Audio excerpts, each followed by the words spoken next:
¿Recuerdas esos trucos de cocina ingeniosos que parecían pertenecer al reino de Betty Crocker y que, con el paso del tiempo, fuimos dejando atrás? En su época, muchas de esas pequeñas prácticas facilitaron la vida diaria en la cocina y convirtieron comidas sencillas en momentos especiales para familias que trabajaban sin descanso. ¿Qué otros recursos perdidos hemos olvidado y que, si los recuperáramos hoy, podrían transformar la forma en que cocinamos? Una técnica clásica y sorprendentemente útil consistía en usar gelatina para espesar salsas sin que se formaran grumos, consiguiendo una textura sedosa tanto en caldos como en postres. Frente a los espesantes más habituales hoy, harina o almidón de maíz, este método requería disolver la gelatina con cuidado en poca agua fría y, acto seguido, incorporarla poco a poco a la salsa templada. De ese modo, se evitaba la formación de grumos y la salsa adquiría un brillo limpio que realzaba el plato. Fue especialmente valiosa en épocas en las que la harina podía escasear o cuando se buscaba una salsa clara, sin turbia, que dejara ver el jugo con transparencia. Las cocineras domésticas valoraban este consejo por su sencillez y eficacia. No precisaba equipos especiales y elevaba el acabado de las preparaciones. Aunque el uso masivo de productos listos y la rapidez en la cocina la fueron desplazando, la técnica con gelatina sigue siendo un recurso interesante para quien aspire a resultados de calidad profesional en casa. Remojar el apio en agua con hielo para devolverle su firmeza es otro truco refrigerador de antaño que funcionaba de maravilla. El apio, si se almacena mal o pasa tiempo fuera de la humedad adecuada, pierde esa textura crujiente que lo hace tan apreciable. Sumergir los tallos en un bol con agua helada durante aproximadamente una hora antes de su uso rehidrata las células vegetales y devuelve el crunch característico. En épocas donde los sistemas de refrigeración eran rudimentarios, este gesto era esencial para que ensaladas, sopas y guarniciones mantuvieran un frescor apreciable y para evitar tirar verduras que, con un golpe de agua fría, quedaban como nuevas.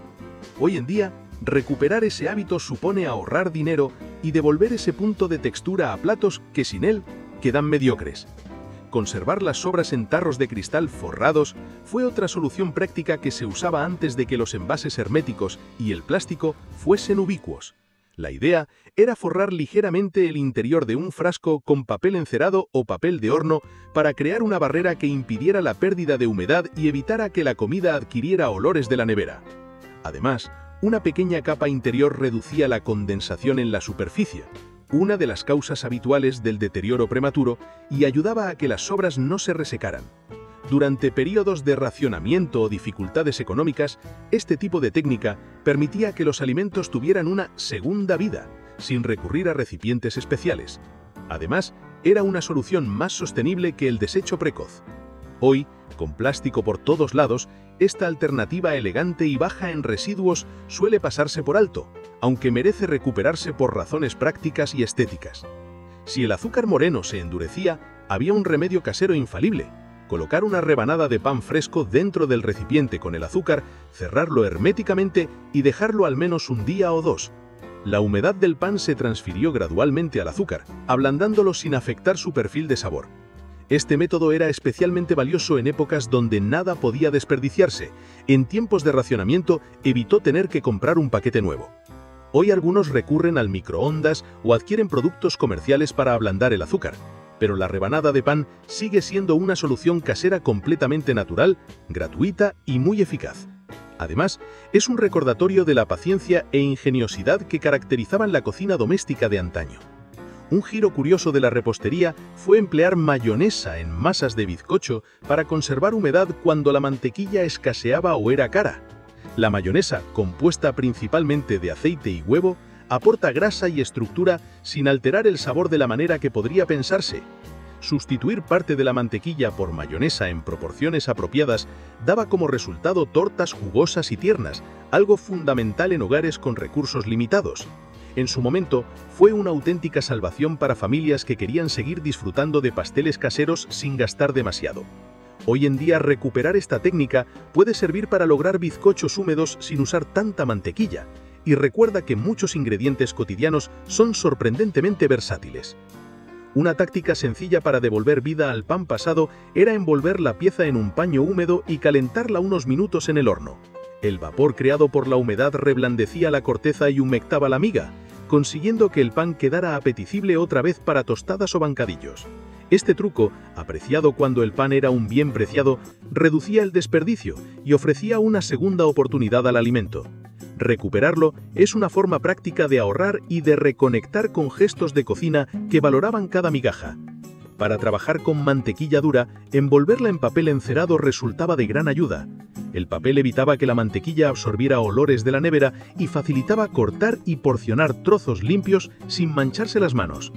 Antes del uso extendido del microondas, esta solución permitía tener mantequilla lista para untar sin recurrir a atemperarla en el mostrador, y ayudaba a conservarla en buen estado durante más tiempo. Es un recurso sencillo que hoy puede sustituir acciones menos elegantes como derretir mantequilla en el microondas. Comprobar el punto de un bizcocho con un palillo fino seguía siendo una técnica delicada y exacta.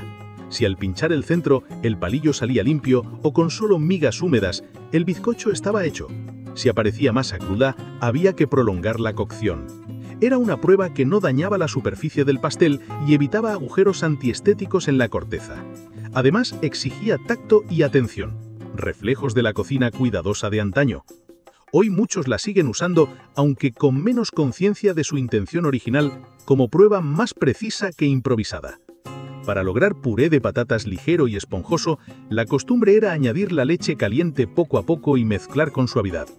La leche templada se incorpora mejor al almidón de la patata, evitando que éste se estrese y se vuelva gomoso, fenómeno que sucede cuando se añade líquido frío de golpe. El resultado, controlando la cantidad de líquido y la temperatura, eran purés cremosos sin textura pegajosa. Este simple detalle marcaba la diferencia en mesas donde la patata era un alimento básico y había que prepararla de forma impecable. Antes de los procesadores domésticos, una alternativa práctica para trabajar mantequilla fría en masas era rallarla con un rallador de cocina e incorporarla directamente a la harina. Los pequeños trozos fríos se distribuían uniformemente y al hornear, el vapor generaba capas y hojaldrados que dotaban la masa de textura profesional. Era una técnica manual que ahorraba tiempo y evitaba el calentamiento excesivo de la grasa. Hoy, algunos reposteros caseros la recuperan porque mantiene el control total del proceso y produce resultados impecables sin maquinaria eléctrica. Preservar hierbas frescas cortadas cubriéndolas con aceite en frascos fue una práctica habitual para prolongar su vida más allá de la temporada.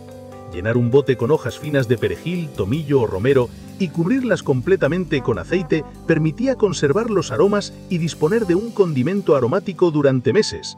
Además, el propio aceite quedaba perfumado y servía para cocinar. Antes de la congelación doméstica, este método fue esencial para disfrutar del sabor del verano en pleno invierno y hoy sigue siendo una manera deliciosa y aromática de almacenar hierbas. El agua de cocción de las patatas, rica en almidón, se utilizaba como espesante natural para sopas y guisos. Incorporarla aporta cuerpo y una textura aterciopelada sin añadir harinas ni almidones industriales. Además, era una manera de aprovechar todos los recursos y conseguir una consistencia más rica y sostenida.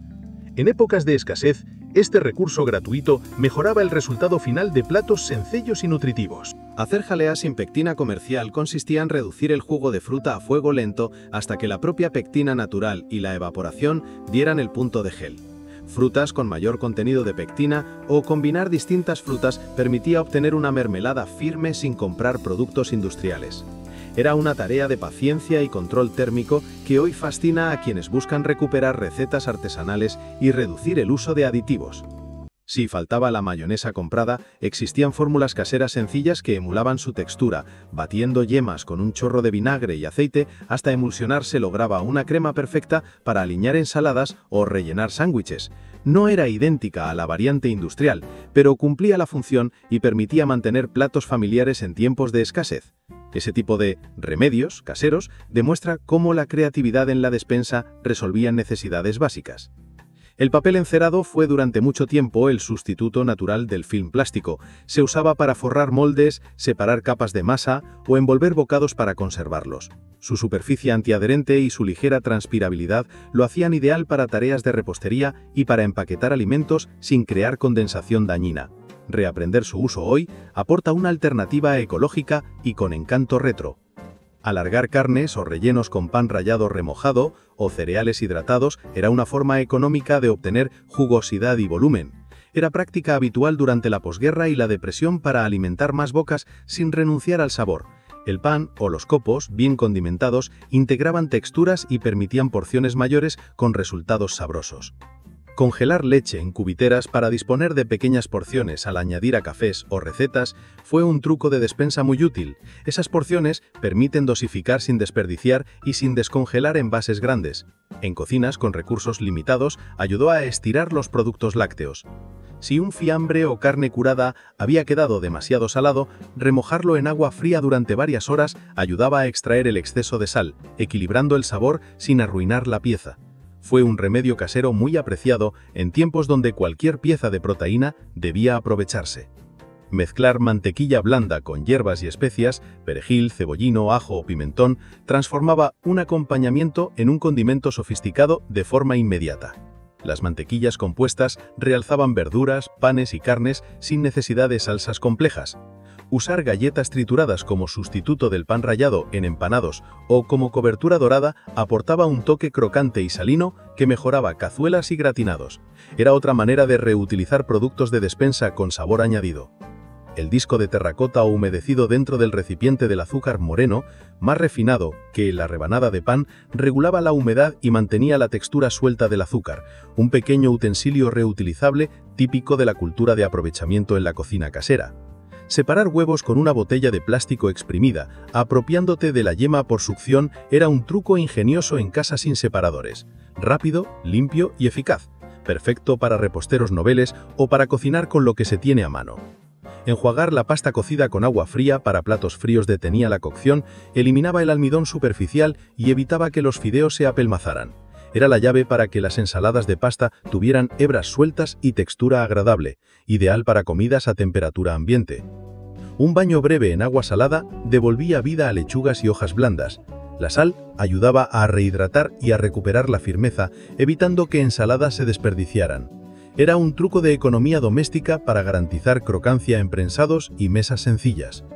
Remozar legumbres secas toda la noche reducía drásticamente el tiempo de cocción y mejoraba la digestibilidad al reducir azúcares complejos que producen flatulencias. Además, cocinar a continuación con esos frijoles ya hidratados proporcionaba una textura melosa en guisos, un paso sencillo que revela la sabiduría del tiempo y ahorra combustible. Envolver en papel de periódico cebollas y guardarlas en un lugar fresco y oscuro alargaba su vida útil. El papel absorbe humedad y protege del exceso de luz, retardando brotes y descomposición. Fue un truco de despensa esencial para hogares sin refrigeración moderna. Conservas rápidas en vinagre y especias caseras aportaban encurtidos listos para consumir, aumentando la variedad de la mesa con productos duraderos sin necesidad de frío. La técnica fue clave en huertas domésticas para conservar la cosecha. Reciclar bizcochos secos o pan en puddings o trifles, al empaparlos con natillas, crema o fruta, permitía convertir sobras en desertos. La forma más dulce de evitar desperdicios, un final delicioso para panes que de otra manera se tirarían. Mejorar la ensalada de huevo con una cucharada de crema agria aligeraba y acidificaba la mezcla, reduciendo la necesidad de tanto aliño y aportando una textura fresca y untuosa. Pequeños cambios como este elevaban platos sencillos.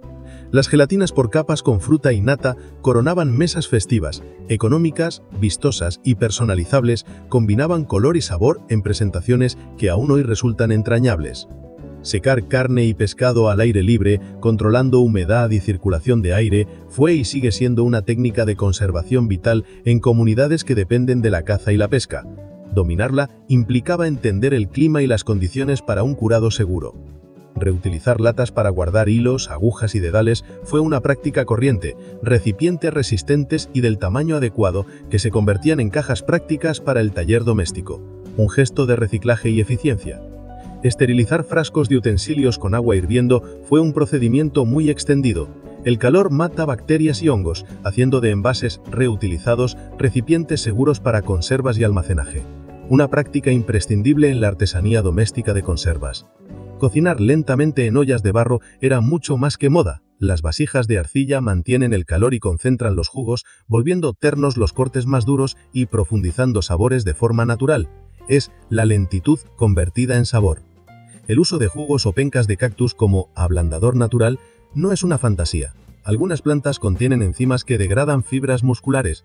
Frotar o marinar la carne en esos jugos suavizaba cortes resistentes sin enmascarar su sabor, una muestra de conocimiento tradicional que hoy vuelve a interesar a cocineros experimentales.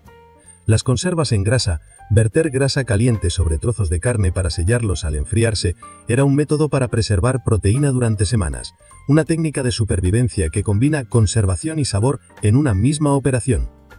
Afinar el maduracio del queso con telas transpirables, envolver ruedas en paños que regulan humedad y aire, favorecía el desarrollo de cortezas y aromas, un control natural de la maduración que forma parte del oficio del afinador.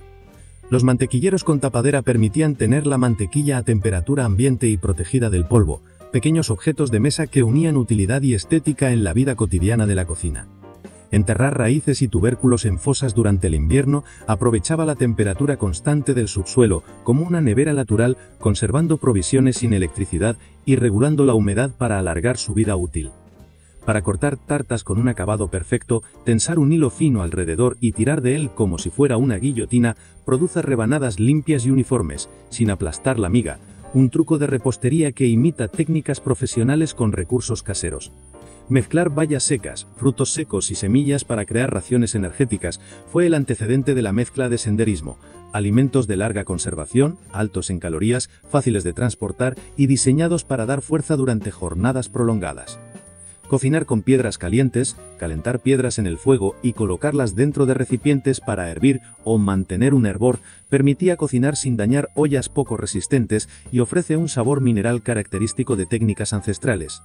Hornear en calabazas ahuecadas transformaba el fruto en recipiente y condimento, la pulpa cocida añadía dulzor y aroma al contenido, mientras la calabaza protegía la cocción.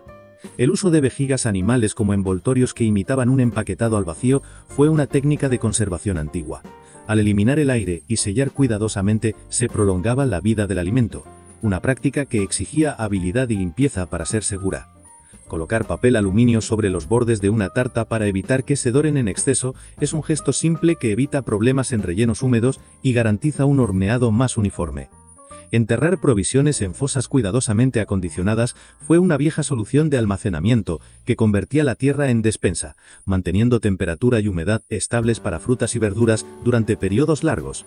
En conjunto, estas prácticas representan un caudal de sabiduría doméstica, recursos modestos, ingeniosos y sostenibles que resolvían problemas reales con elementos al alcance de cualquier cocina. Recuperarlas no es volver estrictamente al pasado, sino rescatar herramientas prácticas que nos ayudan a cocinar con menos desperdicio, más sabor y una sensibilidad más ecológica.